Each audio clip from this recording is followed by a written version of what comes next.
नमस्कार, स्वागत है आपका। एनडीटीवी देख रहे हैं आप। मैं हूं आपके साथ ऋतु सिंह। और चलिए बुलेटिन की शुरुआत करते हैं इस वक्त की बड़ी खबर के साथ, जो कांकेर से है। इनामी नक्सली की गिरफ्तारी की पुष्टि हुई है। 25 लाख का इनामी नक्सली प्रभाकर गिरफ्तार हुआ है। तो 40 साल से नक्सल संगठन में सक्रिय ये था। छत्तीसगढ़ समेत 4 राज्यों की पुलिस इसको तलाश कर रही थी। और इसी के साथ देखिए एक बड़ी कामयाबी यहां पर मिली है। 25 लाख का ये इनामी प्रभाकर, जिसकी गिरफ्तारी की पुष्टि कर दी गई है। और देखिए बीते दिन ही हमने देखा था कि इसकी गिरफ्तारी को लेकर नक्सलियों की तरफ से दावा भी किया था। हालांकि पुलिस की तरफ से इसको लेकर इनकार किया जा रहा था, लेकिन अब जो ताजा अपडेट आई है उसके मुताबिक देखिए गिरफ्तारी की पुष्टि कर दी गई है। 25 लाख का इनामी नक्सली प्रभाकर गिरफ्तार कर दिया गया है।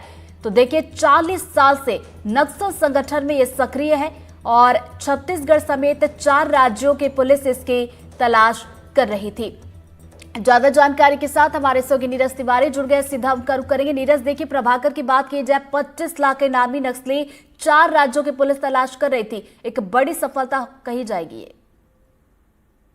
जो बिल्कुल कांकेर पुलिस के लिए अहम सफलता कहें या फिर बस्तर, छत्तीसगढ़, उड़ीसा, तेलंगाना, महाराष्ट्र और झारखंड की हम बात करें तो इन इलाकों की पुलिस के लिए भी बड़ी सफलता हो सकती है।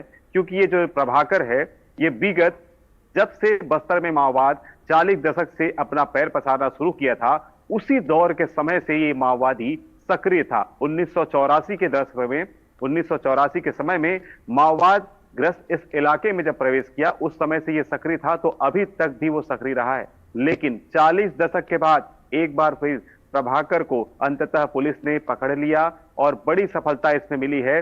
लगभग 25 लाख रुपए का यह इनामी माओवादी है, जो कि SZCM मेंबर है। आपको बता दें कि जो सचिव हैं, जो बड़े कैडर के माओवादी हैं, उनके साथ ये काफी क्लोज रिलेटिव रहे हैं, काफी उनसे संबंधी रहे हैं। साथ ही जो गणपति है वो इनका चचेरा भाई बताया जा रहा है, जो कि बड़ा मेंबर है, CC मेंबर है। और इस तरह से कई ऐसे लीडर हैं जो इसके साथ पुराने दौर से काम करते आ रहे थे और ये लगातार नक्सल इलाके में सक्रिय था। उत्तर बस्तर के इलाके में खास इसकी पैठ थी, क्योंकि महाराष्ट्र के गढ़चिरौली से लेकर पूरे दक्षिण बस्तर के एरिया में सामान सप्लाई का काम इसका प्रमुख कार्य था।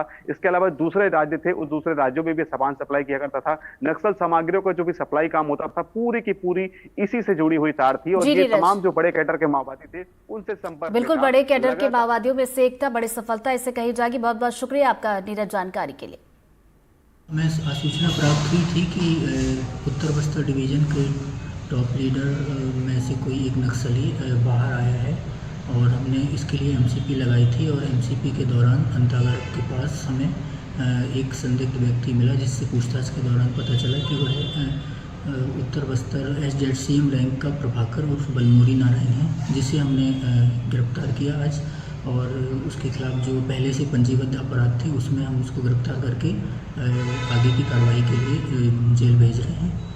यह जो अपराधी है बलमोरी नारायण राव या प्रभाकर SZCM रैंक का है और इसके खिलाफ छत्तीसगढ़ गवर्नमेंट ने 25 लाख का इनाम भी रखा है। इसके खिलाफ छत्तीसगढ़ में कई जिलों में अपराध हैं और यहाँ भी बहुत सारे इसके अगेंस्ट वारंट पेंडिंग है। वर्तमान में यह नॉर्थ सब जोनल ब्यूरो का लॉजिस्टिक एवं सप्लाई का इंचार्ज था। इसके अलावा मोपोस्ट टीम का भी इंचार्ज था।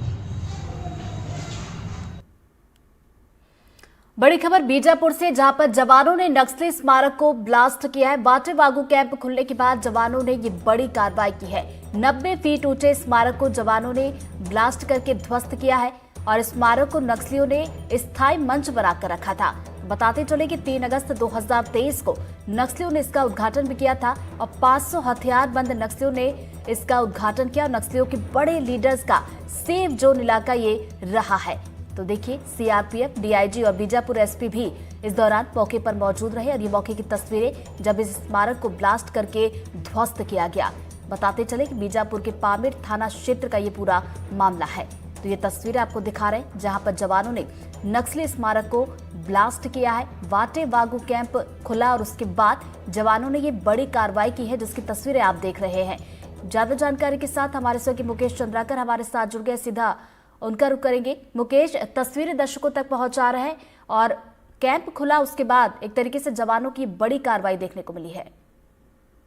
जी देखिए, नक्सल उन्मूलन पे, नक्सल मोर्चे पे सरकार को एक बाद एक बड़ी कामयाबियां हाथ लग रही हैं। मार्च 2026 तक नक्सलवाद के खात्मे का लक्ष्य निर्धारित कर दिया गया है और इसके साथ ही पुलिस के जो जवान हैं, सुरक्षा बल के जो जवान हैं, ये बेहद आक्रामक तरीके से नक्सलियों के आधार इलाके में एंटी नक्सल ऑपरेशन कर रहे हैं। इसके साथ ही उनके महफूज ठिकानों पे अब नए कैंप स्थापित किए जा रहे हैं। आपको बता दें कि जिस इलाके में इस नक्सल स्मारक को ध्वस्त किया गया है, ये जो इलाका है ये सुकमा और बीजापुर का सरहदी इलाका होने के साथ छत्तीसगढ़ और तेलंगाना का भी सरहदी इलाका है।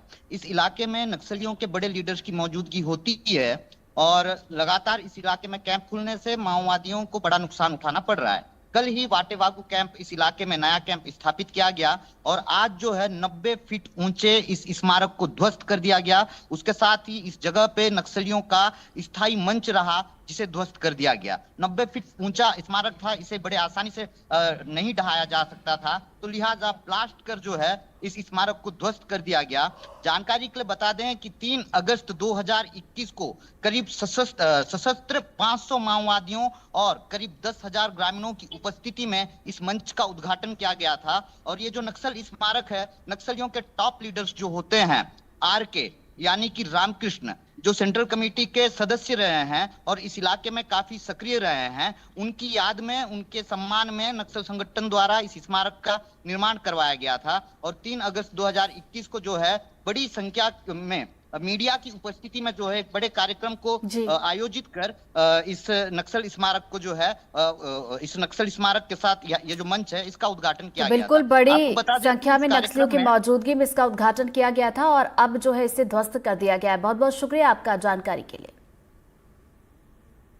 चलिए बढ़ते आगे। तरह इंदौर में केमिकल फैक्ट्री में भीषण आग लगने का मामला सामने आया, जहां बाणगंगा थाना क्षेत्र के सावेर स्थित इंडस्ट्रियल एरिया में केमिकल फैक्ट्री में भीषण आग लग गई। आग इतनी तेज थी कि फैक्ट्री की आग ने एक और फैक्ट्री को अपनी चपेट में ले लिया। आग लगने की सूचना दमकल को दी गई तो मौके पर दमकल विभाग की 7 गाड़ियां पहुंची और आग पर काबू पाया गया। आग से फैक्ट्री को भारी नुकसान हुआ है। के सर ग्राउंड पे घूमते रहते हैं। हमारी टीम है इंडियन स्टिंगो पेट्रोलिंग टीम, जो आपके सावर रोड पे गश्त करती रहती है। हरियाणा की टीम है सारी। तो यहाँ पर लड़कों ने धुआं देखा मॉर्निंग में। धुआं देखने पे तुरंत हमारी टीम यहाँ पे पहुँचती है। यहाँ पहुँचने के बाद जब देखते हैं आग लगी हुई है, फिर हमने फायर को भी इन्फॉर्म किया है। फायर की भी कंटिन्यू गाड़ियाँ लगी हुई हैं। ये सुबह 9:15 बजे के आसपास आज की डेट में ही फायर लगी थी और इसका होने के बाद तुरंत फायर भी कंटिन्यू लगी हुई है। हमारी पेट्रोलिंग टीम भी लगातार लगी हुई है। अभी फायर को रोकने के तुरंत सारे प्रयास किए जा रहे हैं सर। ये एक तो सर शुभ इंडस्ट्री है, एक मोहित इंडस्ट्री है, ये 2 कंपनियाँ। हाँ पुष्कर भी है इसके पास में ही है सर। तो इनमें लगी हुई है, निरंतर प्रयास लगे हुए हैं अभी हमारे। बाकी AIMP की तरफ से यहाँ पे मेंबर लोग भी आए हुए हैं, अपने गुरुवीर जी हैं, रुचिल जैन जी भैया हैं और प्रकाश जैन जी, सभी आए हुए हैं। सबका सहयोग चल रहा है पूरा। पुष्टे की और प्लास्टिक की फैक्ट्री है। ये सवेरे में तो गई आग लगी 10-10:30 बजे करीबन आएगी और यहाँ पर तत्काल में तो गई 6 गाड़ियाँ काम कर रही हैं, 6-7 गाड़ियाँ लगी है और पानी कंटिन्यू चल रहा है। अभी क्या स्थिति है? अभी अंडर कंट्रोल है, अभी कंट्रोल के बाहर नहीं है। कितने बजे लगी थी ये 10:10 बजे करीबन लगी। ठीक है, कितना लीटर पानी अभी पानी का मतलब क्या कोई वो नहीं हुआ है, कितना पानी लगा है कितना नहीं लगा है। अभी पानी कंटिन्यू कम से कम 40-50 टैंकर लग चुके हैं। ज्यादा जानकारी के साथ सहयोगी तनुश्री देसाई हमारे साथ जुड़ गए। सीधा हम शुरू करेंगे। तनुश्री, देखिए अब मौके पर क्या कुछ स्थिति बताई जा रही है, ताजा अपडेट क्या आपके पास? जी देखिए, अब आग पर काबू पा लिया गया है। 7 गाड़ियां जो है फायर ब्रिगेड की लगी थी, बड़ी मशक्कत के बाद आग पर काबू पाया गया है। खुशी की बात यह है कि कोई भी जनहानि नहीं हुई है, क्योंकि जैसे ही वहां पे मौजूद लोगों को भनक लगी कि यहाँ पे आग लगी है, धुआं उठते हुए देखा इन लोगों ने, तो वो मौके से तत्काल भाग गए थे अपनी जान बचाते हुए। तो ऐसी स्थिति में कोई भी जनहानि नहीं देखने को मिली है। जब ये आग लगी थी कितने कर्मचारी अंदर मौजूद थे? जी बताया जा रहा है कि वहाँ पर जो है जो आंकड़ा नहीं आया है, पर ये बताया गया है कि वहाँ पे काफी कर्मचारी मौजूद थे फैक्ट्री के अंदर। और ये आग लगी और जैसी फैक्ट्री चपेट में आई है तो तत्काल जो है वहाँ से लोग अपनी जान बचाकर भागे हैं। जानकारी ये भी थी कि आसपास जो फैक्ट्री है वो भी इस आग की चपेट में आई थी, क्या वहाँ पर भी आग को बुझा लिया गया है? जी बिल्कुल, पास में ही एक पुष्टा की बनाने की फैक्ट्री थी और वहां पर भी अब जो है काबू पा लिया गया है आग पर। और बताया जा रहा है कि लाखों का सामान है जो खराब हुआ है और जो आग की चपेट में आ चुका है। चलिए बहुत बहुत शुक्रिया तनुश्री आपका जानकारी के लिए।